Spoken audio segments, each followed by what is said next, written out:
Hello friends, APTET అర్హత సాధించని వారు, డిఎస్సికి ప్రిపేర్ అవుతున్నవారు అందరూ కూడా మరి సైకాలజీ, పెడగాగికి సంబంధించినటువంటి ప్రాక్టీస్ బిట్స్ ఈ వీడియోలో 1 నుంచి 30 వరకు చూడండి. మరింత జ్ఞానాన్ని సంపాదించుకోవడానికి ఈ వీడియో మీకు సహాయపడుతుంది. ప్రతి బిట్కి చక్కటి విశ్లేషణతో పాటు సరైనటువంటి జవాబు అనేది ఎన్నుకోనే ఆప్షన్ కూడా ఇందులో ఇవ్వడం జరుగుతుంది. కాబట్టి ప్రతిదీ కూడా స్కిప్ చేయకుండా చూడండి. సైకాలజీలో ఎక్కువ మార్కులు సంపాదించడానికి ఇటువంటి ప్రాక్టీస్ వీడియోస్ అనేది మనకి ఉపయోగపడుతుంటాయి. అలాగే ఈ కంటెంట్ మీకు నచ్చినట్లయితే లైక్ చేయండి, సబ్స్క్రైబ్ చేయండి. మరిన్ని వీడియోలు తీయడానికి అవకాశం ఉంటుంది. Thank you. మరి చూద్దాం. మొదటి బిట్టు, ఒక ఉపాధ్యాయుడు విద్యార్థుల విద్యా సాధనపై కంప్యూటర్ ఆధారిత బోధన ప్రభావాన్ని పరీక్షించాలనుకున్నాడు. ఆ ఉపాధ్యాయుడు మంచి పాఠ్య ప్రణాళిక ద్వారా పాఠ్యాంశాలు బోధించి విద్యార్థుల్లో మంచి అభ్యసన అనుభవాలను పెంపొందించాడు. ఇందులోని జోక్యచరాన్ని గుర్తించండి. చూడండి, ఇందులో మనం ఒక జోక్యచరం అంటే ఇక్కడ విద్యార్థులకు బోధన కంప్యూటర్ ఆధారిత ప్రభావాన్ని పరీక్షించాలి. అలాగే మంచి పాఠ్య ప్రణాళిక ద్వారా పాఠ్యాంశం బోధించినటువంటి అంశాలు కూడా మరి అవన్నీ కూడా విద్యార్థుల్లో పెంపొందించాలి అన్నటువంటి విషయంలో ఇందులో జోక్యచరం ఏది అంటే విద్యార్థుల ఏకాగ్రత, కంప్యూటర్ ఆధారిత బోధన, విద్యా సాధన, పాఠ్య ప్రణాళిక. 4 ఆప్షన్లు మనకి విద్యార్థుల ఏకాగ్రత చూద్దాం. విద్యార్థుల ఏకాగ్రత. ఇది ఏకాగ్రత అనేది మరి ఎందుకు రైట్ అయింది అనేది ఒకసారి మనం వివరణ చూసినట్లయితే చూడండి, కంప్యూటర్ ఆధారిత బోధన స్వతంత్ర చరం, అలాగే విద్యా సాధన పరతంత్ర చరం. అయితే విద్యార్థుల ఏకాగ్రత ఉపాధ్యాయుడు బోధించిన మంచి ప్రణాళిక వంటి అంశాలు ప్రయోగం యొక్క ఫలితాన్ని ప్రభావితం చేస్తాయి, కానీ ప్రయోక్త నియంత్రణలో ఉండవు. ఇటువంటి అదనపు కారకాలను జోక్యచరాలు అంటారు. అదనపు కార్యక్రమం ఎప్పుడైతే వస్తాయో ఆ కార్యక్రమాలను మనకి జోక్యచరాలుగా గుర్తించవలసిన అవసరం ఉంది. ప్రయోక్త నియంత్రణ ఉండవు, అటువంటివి మనకి జోక్యచరాలు వస్తాయి.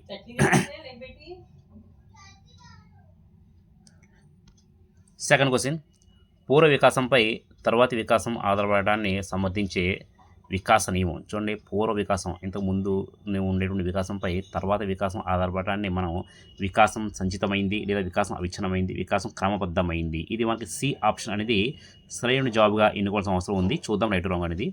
సి, వికాసం అనేది క్రమబద్ధమైంది. దీని గురించి ఒకసారి మనం వివరణ చూసినట్లయితే చూద్దాం. క్రమబద్ధమైంది అనే వికాస నియమం ప్రకారం వికాసం ఒక నిర్దిష్ట క్రమంలో జరుగుతుంది. ఒక దశలో వికాసం తర్వాత దశ వికాసానికి పునాదిగా పనిచేస్తుంది. ఉదాహరణకు, పాకడం నేర్చుకున్న తర్వాతనే నడవడం నేర్చుకోవడం.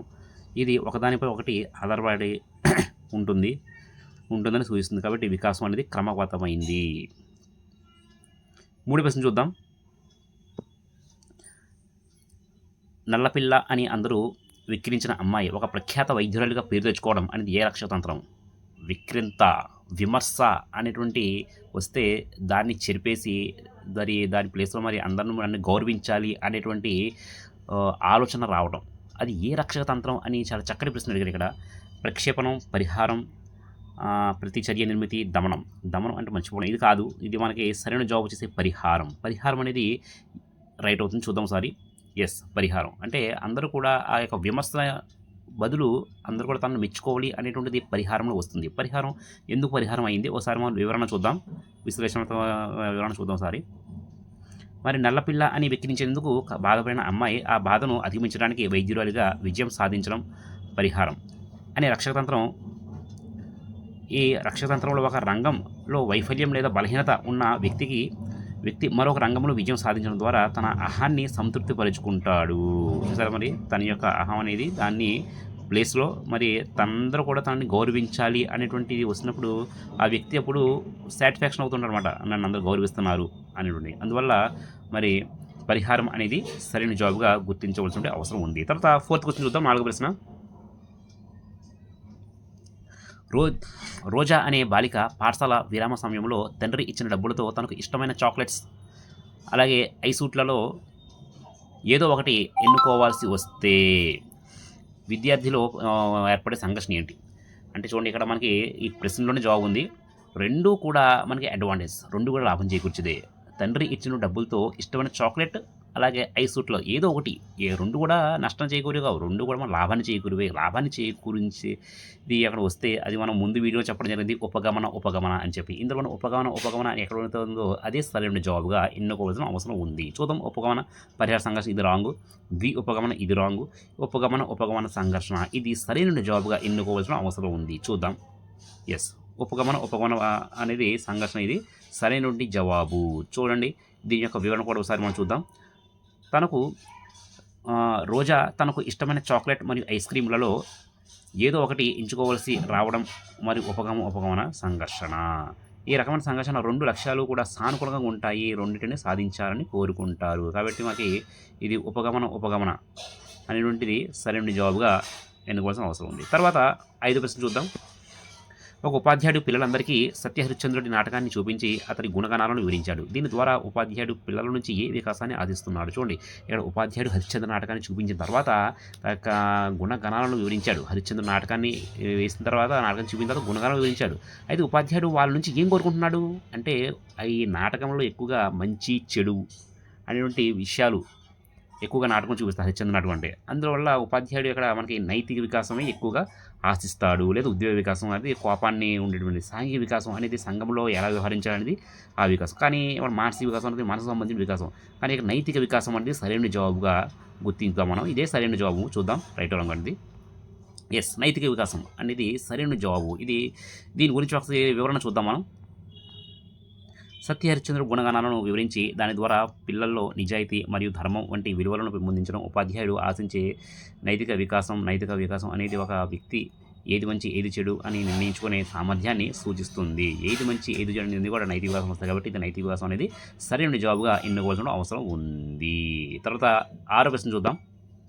పాఠ్యపథకంలో సామాన్యీకరణం అనే స్వపాన్ని బోధించేందుకు అనువైన పద్ధతి ఇది. చూడండి, పాఠ్యపథకంలో సామాన్యీకరణం అనే స్వపాన్ని బోధించడానికి అనువైన పద్ధతి ఇది చర్చా పద్ధతి వస్తుంది. సామాన్యీకరణం అనేది చర్చా పద్ధతిలోగా మనకు ఎక్కువ వస్తుంది. చూద్దాం రైట్ రాంగ్ అనేది. Yes, right. దీని గురించి వివరణ కూడా మనం చూస్తుంటే ఇంకా బాగా అర్థమవుతుంది. చూడండి, పాఠ్యపథకంలో సామాన్యీకరణం అనే స్వపాన్ని బోధించినందుకు చర్చా పద్ధతి అనువైనది. దీని ద్వారా విద్యార్థులు తమ అభిప్రాయాలను పంచుకోవడం ద్వారా ఒక సాధారణ భావన లేదా సూత్రాన్ని స్వయంగా రూపొందించుకోగలరు. రైట్. కాబట్టి ఇది చర్చా పద్ధతి అనేది సరైన జవాబుగా ఎన్నుకోవాల్సిన అవసరం ఉంది. తర్వాత 7వ ప్రశ్న చూద్దాం. 7th question. పరిజ్ఞా పరీక్షలో సరికానిది ఏది? చూడండి, ఇందులోని పరిజ్ఞా పరీక్షలో సరికానిది అంటే మనకు 3 సరి నుండి పరిజ్ఞా పరీక్ష ఇచ్చాడు, ఒకటి మాత్రమే సరికాని పరిజ్ఞా పరీక్ష ఇచ్చాడు. అది ఆర్మీ ఆల్ఫా పరీక్ష అనేది సామూహిక, ఇది రైటు. డ్రా ఏ మ్యాన్ టెస్ట్ అశాబ్దిక పరీక్ష, ఇది కూడా రైటు. అలాగే ఆర్మీ బీటా పరీక్ష శాబ్దిక పరీక్ష, ఆర్మీ బీటా పరీక్ష. చూడండి, ఇది శాబ్దిక పరీక్ష అనేది ఇది సరికానిది. ఇది చూద్దాం. ఎస్, మరి దీని గురించి ఒకసారి వివరణ చూస్తుంటే చాలా స్పష్టంగా అర్థమవుతుంది. కాబట్టి ఆర్మీ బీటా పరీక్ష చూడండి, శాబ్దిక పరీక్ష అనేది సరికాని జత. ఆర్మీ బీటా పరీక్ష అనేది నిరక్షరాస్యులు విదేశీయుల కోసం రూపొందించిన అశాబ్దిక పరీక్ష. మిగిలిన జతలన్నీ సరైనవే. రైట్. ఈ విధంగా మనం ఆర్మీ బీటా పరీక్ష, శాబ్దిక పరీక్ష అనేవి ఇది సరికాని జత. రైట్. తర్వాత మనం 8వ ప్రశ్న చూద్దాం. వేరువేరు అభ్యసన సామర్థ్యాలున్న పిల్లలు తమకు తాముగా స్వయంగా ప్రేరణతో జ్ఞానాన్ని పొందడాన్ని అత్యంత అనుకూలమైన పద్ధతి ఏది? చూడండి, సామర్థ్యం నుండి పిల్లలు తమకు తాముగా జ్ఞానాన్ని పొందడం స్వీయ ప్రేరణతో అనేటువంటి ఏ పద్ధతి అన్నారు? అభ్యసన పద్ధతి, లేదా నమూనా పద్ధతి, లేదా కార్యక్రమ పద్ధతి, యత్నదోష పద్ధతి. ఇందులో సరైన జవాబు వచ్చేసి అభ్యాసన పద్ధతి. అభ్యాసన పద్ధతిలోనే పిల్లలు తమకు తాముగా స్వయంగా జ్ఞానంతో నేర్చుకోవడానికి అనుకూలంగా ఉంటుంది. చూద్దాం రైట్ రాంగ్ అనేది. రాంగ్. ఇది ఏంటి? కార్యక్రమేత పద్ధతి. నేను అనుకున్నాను అభ్యాసన పద్ధతి, కానీ ఇక్కడ మనకి కార్యక్రమేత పద్ధతి అనేది ఇక్కడ సరైన జవాబుగా రావడం జరిగింది. ఇది ఎందుకు కార్యక్రమ పద్ధతి రైట్ అయింది అనేది ఒకసారి మనం పరిశీలన చేద్దాం. విశ్లేషణాత్మక పరిశీలన చూద్దాం.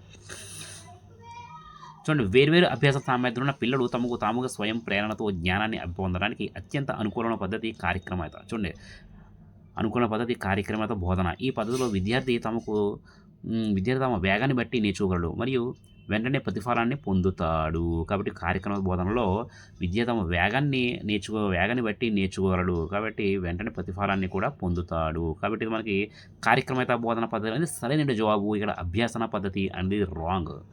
కాబట్టి మనకి కార్యక్రమేత సి అనేది సరైన జవాబుగా గుర్తించవలసిన అవసరం ఉంది. రైట్. తర్వాత 9వ ప్రశ్న చూద్దాం. మూల్యాంకనం అంటే కొలవడం మాత్రమే, మాపనం చేయడం లేదా న్యాయ నిర్ణయం మాత్రమే. ఏది కాదు. మూల్యాంకనం అంటే ఎక్కువగా మనకి మాపనం లేదా న్యాయ నిర్ణయం. ఇది మాత్రమే అవుతుంది. మూల్యాంకనం అంటే బి చూద్దాం. మాపనం మరియు న్యాయ నిర్ణయం. దీని గురించి ఒక వివరణ చూద్దాం. చూడండి, మూల్యాంకనం అంటే మాపనం, న్యాయ నిర్ణయం. మూల్యాంకనంలో ఒక విషయాన్ని కొలవడం మరియు ఆ కొలత ఆధారంగా ఒక నిర్ణయాన్ని రావడం అనేది ఇందులో ఉంటాయి కాబట్టి మరి సరైన జవాబు చూస్తే మాపనం, న్యాయ నిర్ణయం అనేది ఎన్నుకోవాల్సిన అవసరం ఉంది. తర్వాత మరి 10వ ప్రశ్న చూద్దాం. ప్రతిభావంతులకు ఉపయోగించే విద్యా ప్రణాళిక. ప్రతిభావంతులకు ఉపయోగించేటువంటి విద్యా ప్రణాళిక ఏది అంటే మనకి సమృద్ధివత్వం, అలాగే పృథీకరణం, త్వరణం, అలాగే అన్నీ. ఇక్కడ మనకి ప్రతిభావంతులకు ఉపయోగించే విద్యా ప్రణాళిక అనేది అన్నీ వస్తాయి ఇందులో. సమృద్ధివత్వం వస్తుంది, పృథక్కరణం వస్తుంది, త్వరణం వస్తుంది, వేగంగా నేర్చుకుంటారు, సమానంగా నేర్చుకుంటారు, అలాగే వాళ్ళ యొక్క జ్ఞానాన్ని రకరకాలుగా వాళ్ళు విద్యా ప్రణాళికలో ఉపయోగిస్తారు కాబట్టి ఇది అన్నీ వస్తాయి ఇందులో. చూద్దాం రైట్ రాంగ్ అనేది. రైట్. ఓకే, టైం వేసుకున్నాం. తర్వాత మనకి దీని గురించి వివరణ చూసినట్టయితే చూడండి, ప్రతిభావంతులు ఉపయోగించే విద్యా ప్రణాళిక త్వరణం, సమృద్ధిమత్వం మరియు ప్రతీకరణం. త్వరణం అంటే ఒక విద్యార్థిని తక్కువ సమయంలో ఎక్కువ సిలబస్ అనేది పూర్తి చేయడం. సమృద్ధిమత్వం అంటే తరగతిలో ఎక్కువ జ్ఞానం ఇవ్వడం. ప్రతీకరణం అంటే వారిని సాధారణ విద్యార్థుల నుంచి వేరు చేసి ప్రత్యేక పాఠశాలలో విద్యను అందించడం. చూడండి, ప్రతి దాన్ని కూడా చక్కటి విశ్లేషణ ఇవ్వడం జరిగింది. సమృద్ధిమత్వం అంటే మరి తరగతిలో ఎక్కువ జ్ఞానం ఇవ్వడం. అలాగే పృథక్కరణం అంటే సాధారణ విద్యార్థుల నుంచి వేరు చేసి ప్రత్యేక పాఠశాల విద్యను అందించడం. అలాగే త్వరణం అంటే ఒక విద్యార్థిని తక్కువ సమయంలో ఎక్కువ సిలబస్ అనేది పూర్తి చేయడం. ఈ విధంగా మనకి ప్రతిదీ కూడా చాలా చక్కటి విశ్లేషణ అనేది ఇందులో ఇవ్వడం జరిగింది కాబట్టి మనకి అన్ని అనేది డి ఆప్షన్ అనేది సరైన జవాబుగా ఎన్నుకోవాల్సిన అవసరం ఉంది. తర్వాత 11వ ప్రశ్న చూద్దాం. 11th question. ఈ క్రింది వానిలో సరైనది ఏది? చూడండి, క్రింది వానిలో సరైనది ఏది అంటే మనకి ముందు వీడియోలో చెప్పడం జరిగింది. సరైనది వికాసం ఈజ్వల్ టు ఎఫ్, పరిపక్వత ఇంటూ అభ్యాసనం. అంటే ఇక్కడ మనకి ఇది 11వ ప్రశ్న జవాబు వచ్చేసి వికాసం డి. వికాసం ఎఫ్, పరిపక్వత ఇంటూ అభ్యాసనం లేదా పరిపక్వత ఎఫ్. ఇది వికాసం ఈజ్వల్ టు ఎఫ్, పరిపక్వత ఇంటూ అభ్యాసం. ఇది రైట్ జవాబు. చూడండి, దీని గురించి వివరణ చూద్దాం. వికాసం అనేది పరిపక్వత మరియు అభ్యాసనంలా పరస్పర చర్య ఫలితం. ఒక వ్యక్తి వికాసం చెందాలంటే అతనికి శారీరక పరిపక్వతతో పాటు సరైన అభ్యాసం అవకాశాలు కూడా అవసరం. అందుకే ఈ సమీకరణం సరైనది. రైట్. తర్వాత 12వ ప్రశ్న చూద్దాం. ఫ్రెండ్స్, ఇందులో కంటెంట్ మీకు నచ్చినట్లయితే ఒక లైక్, సబ్స్క్రైబ్ చేయండి. మరిన్ని వీడియోలు చేయడానికి ఒక ప్రేరణగా ఉంటుంది. Thank you. చూద్దాం 12వ ప్రశ్న చూద్దాం. పుట్టిన తర్వాత శిశువు తల నిలవడం, పాకడం, నిలబడడం, నడవడం, పరిగెత్తడం లాంటి భావనలకు సంబంధించిన సరైన నియమం ఇది. చూడండి, పుట్టిన తర్వాత శిశువు ఒక క్రమ వికాసంలో ముందు తల నిలబడడం, తర్వాత పాకడం, నిలబడడం, నడవడం, ఇందులోని వాడు ఏమంటున్నాడంటే పరిగెత్తడం లాంటి భావనలకు సరైన నియమం. అంటే వికాసం క్రమబద్ధమైంది లేదా వికాసం వైయక్తిక భేదాలను చూపిస్తుంది, వికాసం అవిచ్ఛిన్నమైంది, వికాసం సంచిత ప్రక్రియ. మనం 12 ప్రశ్నలో సరైన జవాబు వచ్చేసి వికాసం క్రమానుగతమైంది. అంటే ఒక ఆర్డర్లో ఇవన్నీ కూడా తల నిలవడం, పాకడం, నిలబడడం అనేది వస్తాయి కాబట్టి వికాసం క్రమానుగతమైంది. చూద్దాం. సరైన జవాబు. ఇప్పుడు దీని గురించి వివరణ చూసినట్లయితే మనకి ఇంకా బాగా అవుతుంది. పుట్టిన తర్వాత శిశువు తల నిలవడం, పాకడం, నిలబడడం, నడవడం మరియు పరిగెత్తడం అనే ఒక నిర్దిష్ట క్రమబద్ధమైన పద్ధతిలో జరుగుతాయి. ఇది వికాసం క్రమానుగతమైంది అనే నియమాన్ని సూచిస్తుంది. ఈ సూత్రం ప్రకారం వికాసం ఒక నిర్దిష్ట క్రమంలో జరుగుతుంది మరియు ఒక దశలో వికాసం తర్వాత దశకు పునాదిగా పనిచేస్తుంది. రైట్. కాబట్టి మనం అనేది సరైన జవాబుగా ఎన్నుకోవాల్సిన అవసరం ఉంది. తర్వాత 13వ ప్రశ్న చూద్దాం. ఒక తరగతిలోని విద్యార్థులు ఉపాధ్యాయుడు 3 సమూహాలు వేయించాడు. అందులోని మొదటి సమూహానికి ఇంటి పని చేసుకుని వస్తే బహుమతి ఇస్తానని ప్రకటించాడు. రెండో సమూహానికి ఇంటి పని చేసుకుని రాకపోతే దండన ఉంటుందని తెలిపాడు. మూడో సమూహానికి ఇంటి పని ఇచ్చాడు, అయితే బహుమానం లేదా దండన రెండింటిలో దేన్ని ప్రకటించలేదు. వీటిలో నియంత్రిత సమూహం ఏది? చూడండి, మూడో సమూహంలో ఏది కూడా ప్రకటించలేదు కాబట్టి మనకి ఇక్కడ మూడో సమూహం అనేది నియంత్రిత సమూహంగా గుర్తించవలసినటువంటి అవసరం ఉంది. చూద్దాం రైట్ రాంగ్ అనేది. మూడోది అనేది రైట్ అయింది. దీని గురించి ఒక వివరణ మనం చూస్తుంటే మనకి ఇంకా బాగా అర్థమవుతుంది. కాబట్టి ఒక ప్రయోగంలో ప్రయోగ ప్రభావం ఎలా ఉంటుందో తెలుసుకోవడానికి ఒక ప్రయోగాత్మక సమూహం మరియు ఒక నియంత్రిత సమూహం అవసరం. ప్రయోగాత్మక సమూహంపై స్వతంత్ర చరం, బహుమానం లేదా దండన ప్రవేశపెడతారు. నియంత్రిత సమూహంపై ఈ చరం ప్రవేశపెట్టరు. ఇక్కడ మూడో సమూహానికి ఎలాంటి బహుమానం లేదా దండన గురించి చెప్పలేదు, కేవలం ఇంటి పని మాత్రమే ఇచ్చారు. కాబట్టి మూడో సమూహం నియంత్రిత సమూహం అవుతుంది. ఇక్కడ మనం గమనించవలసిన విషయం ఏంటంటే మూడో సమూహంలో ఇటువంటి దండన కానీ అలాగే బహుమతి కానీ ఏమీ ఇవ్వదు, అటువంటిదే నియంత్రిత సమూహం. కాబట్టి మనకి ఇందులో అడిగింది ఏంటంటే నియంత్రిత సమూహం అడిగాడు, నియంత్రిత సమూహంలోనే అవి ఏమీ ఉండవు. కాబట్టి మనం సరైన జవాబు వచ్చేసి మూడో సమూహము, రైట్. తర్వాత ఇటువంటిది ఇది చాలా ఇంపార్టెంట్ ఉంటుంది, నోట్ డౌన్ చూసుకోండి. తర్వాత 14వ ప్రశ్న చూద్దాం. సైకాలజీ చూడండి. సైకాలజికల్ మోడలింగ్ అనేటువంటి గ్రంథ రచయిత ఎవరు రాశారు అనేటువంటి చాలా చక్కటి ప్రశ్న అడిగాడు.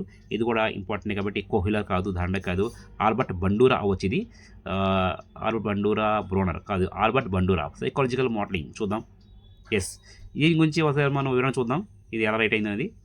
చూడండి, సైకాలజికల్ మోడలింగ్ అనే గ్రంథాన్ని ఆల్బర్ట్ బండూరా రచించారు. ఈ గ్రంథం ఆయన తన సాంఘిక అభ్యాసం సిద్ధాంతం మరియు నమూనా అభ్యాసం గురించి వివరించారు. కాబట్టి ఆల్బర్ట్ బండూరా అనేది సరైన జాబ్గా ఎన్నుకోవాల్సిన అవసరం ఉంది. తర్వాత 18వ ప్రశ్న చూద్దాం.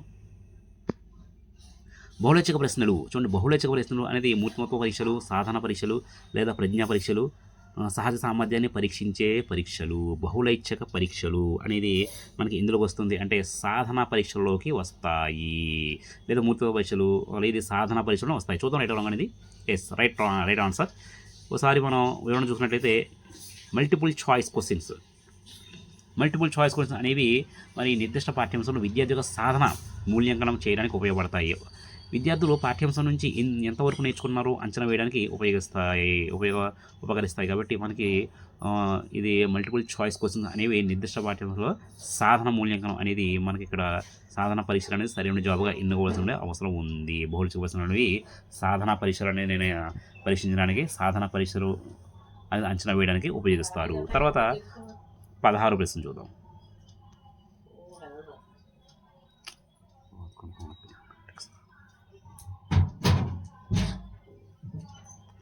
పరిణితి అభ్యాసం వలన కలుగు ప్రగతిశీల మార్పుల శ్రేణి. అభ్యాసం వలన కలుగు ప్రగతిశీల మార్పుల శ్రేణి. ఇక్కడ మనకి పరిణితి, అలాగే పెరుగుదల, వికాసం పైవన్నీ మనకి ఇక్కడ 4 ఆప్షన్లు ఇచ్చాడు. 4 ఆప్షన్స్లో సరైన జవాబు వచ్చేసి వికాసం లేదా పరిణితి. పరిణితి అభ్యాసం వలన కలుగు ప్రగతిశీల మార్పుల శ్రేణి. ఎస్, వికాసం. చూడండి, దీనికి అది మనకి వివరణ చూసినట్లయితే వికాసం అనేది పరిణితి, అంతర్గత మార్పులు మరియు అభ్యాసం బాహ్య ప్రభావాల వల్ల వచ్చే మార్పుల కలయిక ద్వారా సంభవించే ప్రగతిశీల మార్పుల శ్రేణి. ఇది ఒక సంక్లిష్ట ప్రక్రియ కాబట్టి ఈ రెండింటికి కలయిక వల్ల వచ్చే మార్పు వికాసం.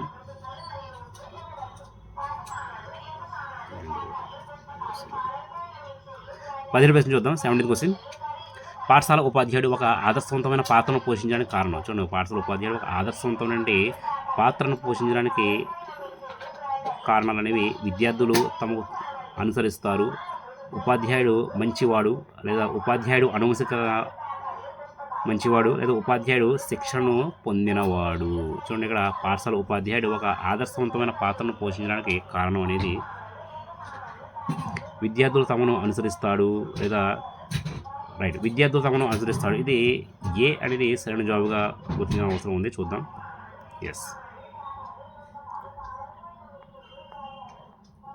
దీని గురించి వివరణ చూసినట్లయితే పాఠశాల ఉపాధ్యాయుడు ఒక ఆదర్శవంతమైన పాత్రను పోషించడానికి ప్రధాన కారణం అనేది విద్యార్థులు తమను అనుసరిస్తారు. ఉపాధ్యాయుడు ఒక రోల్ మోడల్గా వ్యవహరించినప్పుడు పిల్లలు అతని ప్రవర్తన, విలువలు మరియు నైపుణ్యాలు అనుసరిస్తారు. ఈ అనుకరణ ప్రక్రియ విద్యార్థుల సాంఘిక మరియు నైతిక వికాసానికి తోడ్పడుతుంది. కాబట్టి ఇక్కడ మనకి పాఠశాల ఉపాధ్యాయుడు ఒక ఆదర్శవంతమైన పాత్రను పోషించడానికి విద్యార్థులు తమను అనుసరిస్తారు. కాబట్టి ఇది ఏ అనేది సరైన జవాబుగా ఎన్నుకోవాల్సిన అవసరం ఉంది. తర్వాత 18వ ప్రశ్న చూద్దాం. గౌణ లైంగిక లక్షణాలు వికాసం చెందే దశ. చూడండి, గౌణ లైంగిక లక్షణాలు వికాసం చెందే దశ ఏది? జననాంగ దశ, పూర్వ సంప్రదాయ దశ, శైశవ దశ, కోమల దశ. ఇక్కడ గౌణ లైంగిక లక్షణాలు అనేవి జననాంగ దశలోనే ఎక్కువగా ఉంటుంది కాబట్టి ఇది మనం జననాంగ దశ అనేది గుర్తించడం అవసరం ఉంది. ఎస్, జననాంగ దశ అనేది సిగ్మండ్ ఫ్రాయిడ్ ప్రతిపాదించిన సెక్సువల్ వికాస సిద్ధాంతంలోని చివరి దశ. ఈ దశలో గౌణ లైంగిక లక్షణాలు అభివృద్ధి చెందుతాయి మరియు లైంగిక ఆసక్తులు మరియు తిరిగి వస్తాయి. ఇది లైంగిక పరిపక్వతకు దారితీస్తుంది. ఇది కోమల దశకు అనుగుణంగా ఉంటుంది. కాబట్టి సిగ్మండ్ ఫ్రాయిడ్ ప్రతిపాదించిన సెక్సువల్ వికాస సిద్ధాంతంలో చివరి దశ. ఈ దశలో గౌణ లైంగిక లక్షణాలు అభివృద్ధి చెందడం వల్ల ఇది ఆసక్తులు అనేవి తిరిగి వస్తాయి. కాబట్టి ఇది మనకి సరైన జవాబు వచ్చేసి ఏ అనేది సరైన జవాబుగా గుర్తించడం అవసరం ఉంది. తర్వాత 19వ ప్రశ్న చూద్దాం. ఒక విద్యార్థి సినిమాను చూసి సంతృప్తిని చెంది ఇంటికి వచ్చి తన చేతిని తుపాకీగా భావించి అందరినీ భయపడుతున్నట్లుగా ఆడుకుంటుంటే పియాజే ప్రకారం ఇది ఏ రకమైన భావన? చూడండి, ఒక విద్యార్థి సినిమా చూసి సంతృప్తి చెంది ఇంటికి వచ్చిన తర్వాత తుపాకీనిగా భావించి తన చేతిని తుపాకీగా భావించి అందరిని భయపడుతున్నట్టే అది ఏ రకమైనటువంటి భావన పియాజే ప్రకారం? అంటే అది ప్రతిభాత్మక, అంటే తన చేతిని తుపాకీగా భావించడం అనేది ఎటువంటి భావన అనేది ఇక్కడ పియాజే చక్కగా అడిగాడు క్వశ్చన్. ప్రతిభాత్మక ఆలోచన లేదా అభిప్రాయాత్మక భావన, సర్వాత్మవాదం, అహం కేంద్రీకృతం. ఇక్కడ మన సరైన జవాబు వచ్చేసి ప్రతిభావాత్మక ఆలోచన, అభిప్రాయాత్మక ఆలోచన. ఈ రెండింటిలో మన సరైన జవాబు వచ్చేసి ప్రతిభావాత్మక ఆలోచనలో వస్తుంది ఇది. ఎస్. దీని గురించి ఒక వివరణ చూద్దాం మనం. ఒక విద్యార్థి సినిమాలోని దృశ్యాన్ని గుర్తుపెట్టుకొని దానిని వాస్తవానికి తీసుకువచ్చి ఆడుకోవడం ప్రతిభాత్మక ఆలోచన. ఉదాహరణ, ఈ ఆలోచన పూర్వవర ప్రచాలక దశలో అభివృద్ధి చెందుతుంది. ఈ దశలో పిల్లలు మానసిక ప్రతిబింబాలకు లేదా చిహ్నాలకు ఉపయోగించి ఆలోచించగలుగుతారు. చేతిని తుపాకీగా భావించడం అనేది ఒక వస్తువును మరొక దాని స్థానంలో ఊహించుకునే సామర్థ్యాన్ని సూచిస్తుంది. కాబట్టి మనకి ఇది సరైన జవాబు వచ్చేసి ప్రతిభాత్మక ఆలోచన. ఇందులోనే ఎక్కువగా ఆడుకోవడం చేస్తుంటారు. ఉదాహరణ, ఆలోచన పూర్వ ప్రచాలక దశలో కూడా ఇది అభివృద్ధి చెందుతుంది. కాబట్టి ఇది మనకి సరైన జవాబు వచ్చి ప్రతిభాత్మక ఆలోచన ఏ అనేది సరైన జవాబుగా ఎన్నుకోవాల్సిన అవసరం ఉంది. 20వ క్వశ్చన్ చూద్దాం. 20వ క్వశ్చన్. విద్యా హక్కు చట్టం అమల్లో రాకముందు స్థాపితమైన నిర్వహణలో అన్ని పాఠశాల షెడ్యూల్లోని ప్రమాణికాలను పాటించేందుకు ఇచ్చే గడువు ఎన్ని సంవత్సరాలు? చూడండి, విద్యా హక్కు చట్టం అమలు రాకముందు మరి నిర్వహణలో ఉన్న పాఠశాల షెడ్యూల్ మరి అవి ప్రమాణికాలను పాటించేందుకు ఇచ్చే గడువు ఎన్ని సంవత్సరాలు? 2, 3, 4, 5. ఇది మనకి సరైన జవాబు వచ్చేసి 3 సంవత్సరాలు. చూడండి, 2 సంవత్సరాలు కాదు, 3, 4, 3 సంవత్సరాలు చూద్దాం. 3 సంవత్సరాలు రైట్ ఆన్సర్ చూద్దాం. ఎస్, 3 సంవత్సరాలు అనేది రైట్ అయింది. దీని గురించి ఒక వివరణ చూసినట్లయితే విద్యా హక్కు చట్టం అమల్లో రాకముందు స్థాపితమైన నిర్వహణలో ఉన్న పాఠశాల షెడ్యూల్లో ప్రమాణికాలను పాటించేందుకు ఇచ్చే గడువు 3 సంవత్సరాలు. రైట్. తర్వాత ఇది విద్యా హక్కు చట్టంలోనే అలాగా చేయడం జరిగింది. షెడ్యూల్లోనే ప్రమాణాలు పాటించేందుకు మనకు 3 సంవత్సరాల్లోనే విద్యా హక్కు చట్టంలోనే ఇవ్వడం జరిగింది. కాబట్టి 3 సంవత్సరాలుగా దీనికి మనం గుర్తించవలసిన అవసరం ఉంది. తర్వాత 21 చూద్దాం. 21. ప్రాజెక్ట్ పద్ధతి ఏ అభ్యసన సిద్ధాంతం ఆధారంగా రూపొందించారు? యత్నదోష, అంతర్దృష్టి లేదా కార్యసాధక అభ్యసనం, శాస్త్రీయ అభ్యాసనం. చూడండి, ప్రాజెక్ట్ పద్ధతి అనేది ఏ అభ్యసన సిద్ధాంతానికి ఊహించినట్లయితే మనకి అంతర్దృష్టి కాదు, కార్యసాధక అభ్యాసనం. ఇది సరైన జవాబు అనేది కార్యసాధక అభ్యాసనం అనేది రైట్ అవ్వచ్చు. చూద్దాం. ఎస్, కార్యసాధక అభ్యాసనం అనేది ప్రాజెక్ట్ పద్ధతి అభ్యాసనానికి ఆధారంగా రూపొందించడం జరిగింది. ప్రాజెక్ట్ పద్ధతికి మరి సాధక అభ్యాసనం అనేది సరైన జవాబు. దీని గురించి వివరణ చూసినట్లయితే ప్రాజెక్ట్ పద్ధతి అనేది విద్యార్థులు స్వయంగా పనిచేసే అనుభవం ద్వారా నేర్చుకునే ప్రక్రియ. ఇది కార్యసాధక అభ్యాసం సిద్ధాంతంపై ఆధారపడి ఉంటుంది. ఈ సిద్ధాంతం ప్రకారం ఒక నిర్దిష్ట పనిని చేయడం ద్వారా వచ్చే ఫలితం ఆ అభ్యాసాన్ని బలోపేతం చేస్తుంది. కాబట్టి ప్రాజెక్ట్ పద్ధతి అనేది విద్యార్థులు స్వయంగా చేస్తారు కాబట్టి ఇది నేర్చుకునే ప్రక్రియ. ఇది కార్యసాధక అభ్యాసనం సిద్ధాంతంపై ఆధారపడి ఉంటుంది. కాబట్టి ఇది మనకి సరైన జవాబు వచ్చేసి కార్యసాధక అభ్యాసనం అనేది సరైన జవాబుగా ఎన్నుకోవాల్సిన అవసరం ఉంది. తర్వాత 22వ క్వశ్చన్ చూద్దాం. 22 క్వశ్చన్. అవసరం, ఉత్సుకత, కదలిక, గమ్యం ఈ క్రమాన్ని ఏమని పిలుస్తారు? చూడండి, అవసరం, ఉత్సుకత, అలాగే గమ్యం అనేటువంటి క్రమం అంటే ఇది ఎందులో సూచిస్తారు అనే విషయం చూసినట్టయితే మనకి అభ్యసన వలయం, అలాగే మూర్తిమత్వ వలయం, ప్రేరణ వలయం, అలాగే సంఘర్షణ వలయం. ఇది ప్రేరణ. ఎందుకంటే ఉత్సుకత, కదలిక, గమ్యం ఇవన్నీ కూడా మనకు ప్రేరణ ఉంటేనే ఇవన్నీ కూడా తీరుతాయి అన్నమాట. చూద్దాం, ప్రేరణ. ఎస్, ప్రేరణ. దీని గురించి సమగ్రమైన విశ్లేషణ చూద్దాం. ఎక్స్ప్లెనేషన్ చూడండి, అవసరం, ఉత్సుకత, కదలిక, గమ్యం అనేవి క్రమాన్ని ప్రేరణ వలయంలో పిలుస్తారు. ఒక వ్యక్తికి ఏదైనా అవసరం ఏర్పడినప్పుడు అతడిలోని ఉత్సుకత ఏర్పడుతుంది. ఈ ఉత్సుకత అతడిలోని కదలిక పూరిగలుగుతుంది. చివరికి ఆ కదలిక గమ్యం చేరడానికి సహాయపడుతుంది. కాబట్టి ప్రేరణ ఉంటేనే మనకి ఏదైనా సరే సాధించడానికి అవకాశం ఉంటుంది. కాబట్టి ఇక్కడ ఇది ప్రేరణ సి అనేది సరైన జవాబుగా ఎన్నుకోవాల్సిన అవసరం ఉంది. తర్వాత 23 క్వశ్చన్ చూద్దాం. సరైన జత ఏది? సరైన జత ఇందులో మనం సరి కాని జత అడిగాము. ఇప్పుడు సరైనటువంటి జత అడిగాడు. సరైన జత ఆర్మీ ఆల్ఫా పరీక్ష, ఆర్మీ బీటా పరీక్ష, బినేష్ సైమన్ పరీక్ష, ప్రజ్ఞ పరీక్ష శాబ్దిక పరీక్ష. ఇది సరైన జవాబు వచ్చేసి సి అనేది సరైన జవాబు. చూద్దాం. ఎస్, బినేష్ సైమన్ పరీక్ష అనేది ప్రజ్ఞ శాబ్దిక పరీక్ష. ఇది సరైనటువంటి జత. ఒకసారి మనం వివరణ చూసినట్లయితే బినేష్ సైమన్ పరీక్ష ప్రజ్ఞా శాబ్దిక అనేది సరైన జత. బినేష్ సైమన్ ప్రజ్ఞ మాపలని అనేది భాష మరియు పదాలను ఉపయోగించి ప్రజ్ఞను మాపనం చేసే ఒక శాబ్దిక పరీక్ష ఆర్మీ ఆల్ఫా పరీక్ష. శాబ్దిక పరీక్ష ఆర్మీ బీటా పరీక్ష, అశాబ్దిక పరీక్ష మరియు ఆర్ఎస్పిఎం పరీక్ష కూడా అశాబ్దిక పరీక్షలో వస్తాయి. కాబట్టి మనకు సరైన జవాబు అనేది బినేష్ సైమన్ పరీక్ష అనేది ప్రజ్ఞా శాబ్దిక పరీక్ష. రైట్. తర్వాత 24 క్వశ్చన్ చూద్దాం. 24th question. పరిపక్వతకు సంబంధించి కింది వాటిలో సరైన వాక్యం ఏది? చూడండి, పరిపక్వతకు సంబంధించి కింది వాటిలో సరైనటువంటి వాక్యం ఏది అంటే మనకి సరైనటువంటి ఆన్సర్ అనేది పరిపక్వత కేవలం పరిసర సంబంధంతోనే జరుగుతుంది కాదు. ఇది పరిపక్వత అనేది జైనిక ప్రక్రియకు సంబంధించింది. సి అనేది సరైన జవాబు. చూద్దాం. Yes, C. చూడండి, పరిపక్వత సంబంధించి కింది వాటిలో సరైన వాక్యం అనేది పరిపక్వత అనేది జైవిక ప్రక్రియకు సంబంధించింది. సి. రైట్. చూడండి, మరి వివరణ చూసినట్లయితే పరిపక్వత అనేది జైవిక ప్రక్రియకు సంబంధించింది అనేది పరిపక్వతకు సంబంధించింది సరైన వాక్యం. మరి పరిపక్వత అనేది జన్యుపరమైన కారకాల వల్ల శిక్షణ లేదా అభ్యాసం లేకుండానే జీవిలో జరిగే సహజమైన అంతర్గత మార్పుగా ప్రక్రియ. రైట్. కాబట్టి సి అనేది సరైన జవాబుగా ఎన్నుకోవాల్సిన అవసరం ఉంది. తర్వాత 25వ క్వశ్చన్ చూద్దాం. 25th question. ఫ్రెండ్స్, ఈ వీడియోలో కంటెంట్ మీకు నచ్చినట్లయితే ఒకసారి లైక్ చేయండి, సబ్స్క్రైబ్ చేయండి. మరిన్ని వీడియోలు తీయడానికి అవకాశం ఉంటుంది సైకాలజీ మరియు టెట్ నుంచి. రైట్. ఇక్కడ 25వ ప్రశ్న చూద్దాం. కింది వాటిలో విద్యా హక్కు చట్టం 2009కి సంబంధించి సరికానిది. 2009 సంబంధించి సరికానిది అనేది మనకి 6-14 సంవత్సరాల వయసు వారికి సంబంధించి ఇది రైటే. 14 ఏళ్ళు నిన్న తర్వాత కూడా ఉచిత విద్యను పొందే ఇది రైటే. కానీ ఇది విద్యార్థి తప్పనిసరిగా కుల ధృవీకరణ పత్రం సమర్పించాలనేది సరైన జవాబు కాదు. కాబట్టి ఇది డి చూద్దాం. ఎస్, మనకి 2009 సంబంధించి సరికానిది ఏంటంటే విద్యాకు చట్ట ప్రకారం విద్యార్థి తప్పనిసరిగా కుల ధృవీకరణ పత్రాన్ని సమర్పించాలనేది సరికాదు. ఒకసారి వివరణ చూసినట్లయితే విద్యార్థి తప్పనిసరిగా కుల ధృవీకరణ పత్రాన్ని సమర్పించాలి అనేది విద్యా హక్కు చట్టం 2009కు సంబంధించి సరికానిది. ఈ చట్టం ప్రకారం బడిలో చేరడానికి ఎలాంటి ధృవీకరణ పత్రాలు అవసరం లేదు. రైట్. తర్వాత 26వ క్వశ్చన్ చూద్దాం.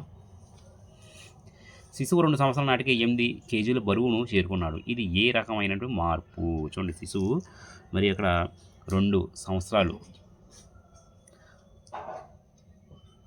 చూడండి, శిశువు 2 సంవత్సరాలు నాటికి 8 kgల బరువు చేరుకున్నాడు. ఇది వికాసం, పరిణితి, పెరుగుదల పైవన్నీ. ఇక్కడ మనకి ఆన్సర్ అనేది వికాసం, పరిణితి, పెరుగుదలలోనే వస్తుంది. ఇది సి అనేది సరైన జవాబు. చూద్దాం.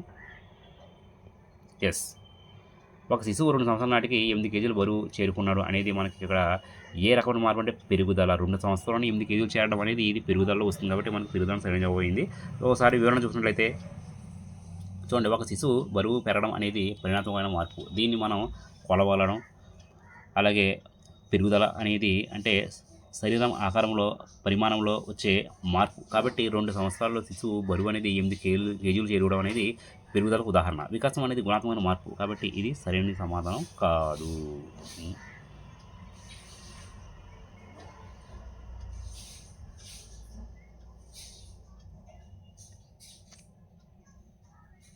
ఆధునిక కాలానుగుణంగా బోధనను ఏ విధంగా పరిగణిస్తారు? చూడండి, ఆధునిక కాలానుగుణంగా బోధనను ఏ విధంగా పరిగణిస్తారు? 27వ ప్రశ్న చూసినట్లయితే ఆధునిక కాలానుగుణంగా బోధనను మరి ఒక శాస్త్రం, ఒక కళగా బోధిస్తారు అనేటువంటి విషయం చూద్దాం. రైట్ అనేది ఎస్, ఒక శాస్త్రం, ఒక కళ. ఆధునిక కాలానుగుణంగా బోధనను